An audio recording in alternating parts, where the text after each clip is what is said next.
Okay, we've just come from a session about the great resizing and future of the STR market. I'm here with Colin and Sean. What were the main takeaways? What do you feel we talked through during the session? Yeah, I mean, I think one of the big things is just the future of this space and where it's going and the professionalization of this as an asset class. I think we're starting to see that divergence, right, of you have this investment grade kind of hospitality asset that is demanding a higher price, and you have kind of the mom and pops that's continuing down the path that I think has been the path for a little bit. So I really think the future of this space, I'm really optimistic about it. I think there's a lot of opportunity, and I think if you understand the space and you understand how to manage within the space, i.e. you use someone that knows how to manage in the space, like AvantStay, I think you can be very successful with this as a true investment asset class. Okay, and we touched on, the CAGR figure of 8.5% and 238 billion market value by, I think, 2028 it was. I'm seeing a bit of consolidation out there, winners and losers to a certain extent. Would one of you like to sort of maybe talk a bit more about that? Yeah, I think there's consolidation and collaboration, right? And I think both go hand in hand. Obviously, we work a lot together, so there's a lot of collaboration that you're seeing across different companies that have expertise and specializations. And then there's consolidation in the property management space. There's 23,000 short-term rental companies in the U.S. alone. We've purchased 22 to date. Revedy represented one of the transactions that we did. So there is consolidation because when you get to a certain scale, you start to realize that it's a really challenging space. And so you can manage 5-10 properties without technology, without concierge, without sophisticated revenue management, without vendors with economies of scale, but it becomes very challenging once you start to build a larger portfolio. Not just larger, but a more premium luxury portfolio where your guest has a more elevated and higher expectations for the experience. And when you look at this space, it's actually still very cheap to rent a short-term rental. So our average house is about $1,000 a night. Average number of people, 7.5. So you're still paying $130, $140 per person per night. Relative to a 4 or 5-star hotel, which prices, as we've seen, have skyrocketed. You see 4-star hotels start at $500 a night, 5-star $1,000 plus. So you're still getting a much more affordable experience. But now the expectations are, hey, if I'm going to spend $1,000, $2,000 a night, I want the value-added services. I want the concierge. And that is where scaled operators with tech come into play. We are running a horizontal operation, right, which is very different than vertical. For example, we're at the Marriott right now. A vertical operation has on-site maintenance, on-site cleaning, food, F&B, and that is not something that you have in a horizontal operation. So it's very much remote, even though you have boots on the ground in every city. You have to have technology that tells you where you need to be, when you need to be there, what you need to do when you get there, and the comms have to be automated to a point where you can actually respond to guests in real time. So what we've seen is the entire experience has elevated their expectations for that experience, while pricing has increased over the last 4 or 5 years, although the last couple of years we've seen, pre-COVID norms, kind of reversion to pre-COVID norms. But the expectations now are elevated to expect a hotel experience in the home. And the only way you can do that really at scale and to bring in partnerships and some of those concierge amenities is through horizontal operation and technology that delivers, on what the customer is expecting. Yeah, and what's interesting is as you look at the data, it's not just about the performance and the operational execution, which you need the tech for, but it also enhances the actual performance of the asset. So even if you're not able to, even if you can provide the amazing guest experience, you're not providing the revenue. So if you're thinking about this as an investment space, which we do completely, right? That's the whole approach to it.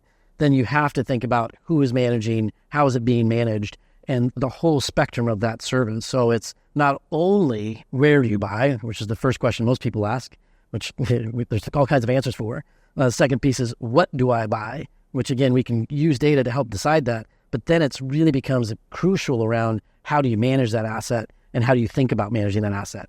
And so when we look at all the data, that continues to say, as we get more sophisticated, you can see this bifurcation. The data is showing it, where revenue is going up for people who really know what they're doing and are managing within the space, where on the other side, it's staying flat or in some locations even going on the downside. And so we really believe that the professionalization is where the space is going to go. You're still going to have the other stuff, but you're going to have bifurcation and focus on this because families still want to know where they're staying. They want to know that there's not underwear hanging out of the drawer when they show up. Yeah. You touched on the nuances of pricing. Do you want to explain a bit more about that, Colin, just in terms of how you see the pricing landscape? Yeah, and I think will change. I think what's really exciting for the space, if you're thinking about investing in it, is there's still, as Sean referenced, the lack of price parity between this and a hotel stay is pretty dramatic when you're looking at two families going on vacation, for example. And the experience is so much more in demand. People would rather stay at a house than stay at a hotel. In majority of those cases where you're traveling with larger properties, it's more convenient. More large parties. It's more convenient, right? And you have a kitchen, so you can cook there if you want. Like it's all those reasons. This asset is actually in more demand, yet it's priced below when you look and compare against hotels. So there's a ton of room within pricing. And even today, the industry is still trying to figure out how to price. There's all these complaints about overpriced. It's not even close to true if you look at this space compared to what a hotel stay is going to cost that same family. And just to add on to that, the pricing for hotels is that high because the service. It's not necessarily because you're getting this amazing room. It's the service and amenities in that hotel.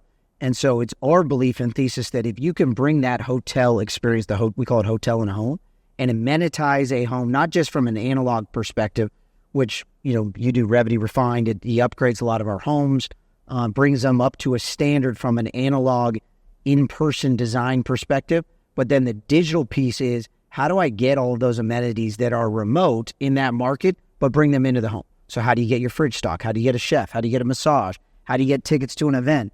And so if we can amenitize these spaces similar to how a hotel does it, and do that through technology, through click-to-touch, through partnerships, then you can start to see the willingness to pay drive up closer to what a hotel is. But we've seen multi-million-dollar houses on the beach that you wouldn't even see in a hotel, like they're maybe a couple blocks off the beach, priced on a per-person basis at 1/5 the price.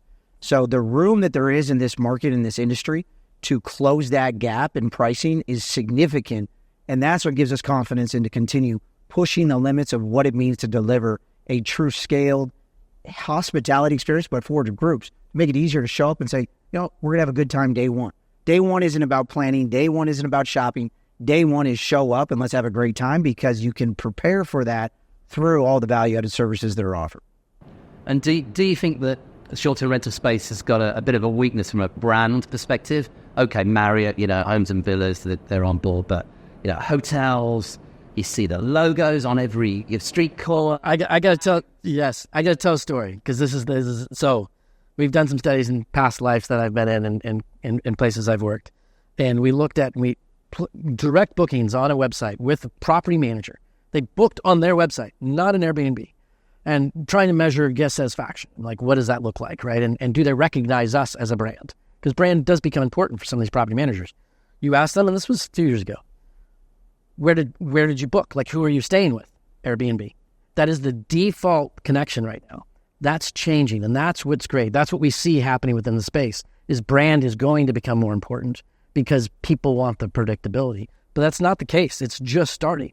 As I said, the data just is starting to show that separation of price, but that's going to continue, and that will skyrocket. The demand for brand is absolutely going to be there. And you're seeing this where you ask somebody, what is your favorite hotel brand? They might say Four Seasons, Aman, Ritz, Marriott. When you ask somebody, what is your favorite short-term rental brand? They're usually saying Airbnb. Yeah. But then you go, hey, well, is Expedia your favorite hotel brand? And they go, no, Expedia is not a hotel brand. So the light bulb goes off that says that, Airbnb is a brand, and they've done an amazing job of building a brand, but they are an OTA. They don't control the experience. So the evolution of what we're seeing in the industry is you have a $700 billion market in hotels growing 1% to 2% with 70+ multi-billion-dollar brands that distribute through Expedia and bookings and hotels.com. And in our space, it's about $200 billion growing in double digits. And so if you believe that there are going to be brands in the space, you would expect there to be 20 to 30 multi-billion-dollar brands in our industry with the growth that you're seeing. So that's really where the education in our space is starting to happen. You can book through a brand. There's a day when you put a flag, the AvantStay flag on a property, now that property is worth more money. Just like a boutique hotel, you put the Marriott flag on it, now that property is worth more money. So some of this is just education around the space, and starting to see really brands build on these OTAs. Airbnb, as far as the direct answer to your question, which is there like a degradation in view around the short-term rental industry? Airbnb is the short-term rental industry. It is still the size of Marriott, Hyatt, Hilton, Wyndham, and IHG combined. So the enterprise value of Airbnb is off the charts. So to say that the industry isn't giving value to the short-term rental kind of thesis or the short-term rental experience is certainly not true. Because you see that the largest hospitality company in the world is not hotel, it's STR.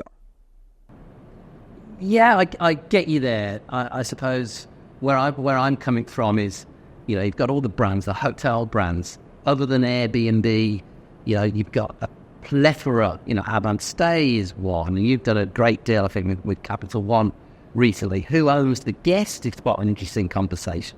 The loyalty dilemma, how loyal are people to short-term renters versus maybe some of the hotel brands and their loyalty programs. What's your take on that? And explain a bit more about the Capital One. Yeah, so Capital One's an investor, and we're the preferred villa provider for their cardholders. So it opens up a new currency for us. That currency is Capital One points. They had 65 million subscribers or cardholders, and then they just added, I think, 30 or 35 million with the Discover acquisition. Bonvoy is another example. So you can book an AvantStay with Marriott Bonvoy points. Amex Global just came out with their new program, so you'll be able to use Amex Global points to book an AvantStay. Hilton is also coming out with theirs. It's actually just went live. So now you're creating new currencies through the hotel distribution, through their customers, that when they walk into an AvantStay, you walk across a mat that says AvantStay. You turn on the app on the TV. It's an app that allows you to book concierge amenities. It says AvantStay. A lot of different branding within that house. The ping pong table might say AvantStay on it. So I think it's early days for the industry, but brands are starting to be created. Distribution is significant, and it's massive across all these different OTAs, but you're still getting the best price by booking direct. If you come to AvantStay, you book direct, it's not only the best price, but you're getting a better experience that's curated to what we offer. We offer larger form factor homes for larger groups. Average group is 8 people.